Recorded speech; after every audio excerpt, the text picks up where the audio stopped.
This is Fair Issues on the Mormon Faircast. This week's article is entitled Keeping the Faith, Mapping Book of Mormon Lands by Michael R. Ash, read by Ned Scarsbrick. This and other articles by Michael Ash can be found at DeseretNews.com. This article was used by permission of the author and the Deseret News. One of the biggest thorns in the side of Mesoamerican theory for Book of Mormon geography has been the seeming mismatch of cardinal directions and the layout of Central America.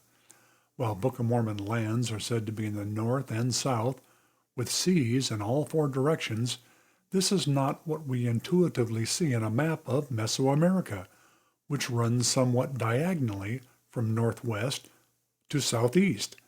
Scholars immediately recognized, however, that the problem was likely not the fault of the Mesoamerican model or the Book of Mormon, but rather a problem with how modern people orient directions and then impose that understanding on ancient or foreign cultures. Systems for labeling directions in ancient times varied by thousands of different schemes and were often arbitrary systems designed by individual groups to deal with their unique geographical and linguistic situations. The Maya, for instance, conceived north as up toward the sky, which makes translation difficult to a world that sees north as the top of a map. We also have the example of an ancient Mayan map that oriented east rather than north at the top of the map. As Dr. Lawrence Poulsen points out, in most ancient languages, the word or words translated in English as east nearly always refer to the rising of the sun, while west refers to the setting of the sun. The concept of direction in ancient cultures was centered on the movement of the sun, in particular its movements relative to the individual's location. This is egocentric, or person-controlled, rather than a geocentric, or earth-centered, view of direction. In other words, it is based on personal orientation rather than on contemporary global map orientation. Ancient maps typically depicted this personal view of geography and directions. Generally, they were graphical drawings with lines connecting distant locations. Little thought was given to scale. Secondly, ancient societies didn't understand many of the directional concepts the same way we do today. When we hear up or down in regards to directions, for example, we think of up and down on a map, or north and south. To someone of an ancient culture, however, this would be up or down a hill or mountain, while east would refer to the direction of sunrise and west to sunset. In Mesoamerica, north would typically refer to the direction to the right of sunrise, while south would denote the direction left of sunrise. The right, north-left, south is opposite of what we might expect, but the orientation was based on the sun's path from rise to set. In other words, if you faced west, north would be to the right of sunrise, or behind you. East and west were delineated by relatively narrow angles. They range from the point where the sun rose and set with the winter equinox to the spring equinox. North and south, however, were all of the vectors to the right and left of sunrise, so they consisted of a much wider coverage of directional vectors.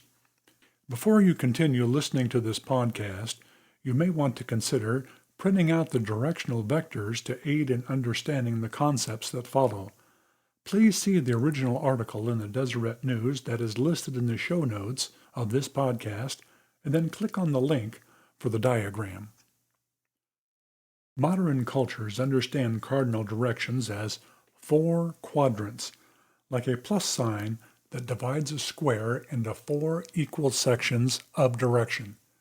The Mesoamerican conceptual universe, however, was more like a squished X, or an X connecting the corners of a rectangle.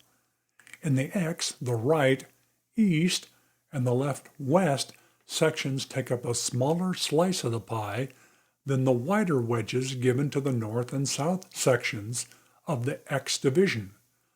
While a square divided by a plus sign yields an equal 25% for all four directions, the squished X in a rectangle yields an east and a west with 13% of the total number of directional vectors for each direction, and a north and south with 37% each.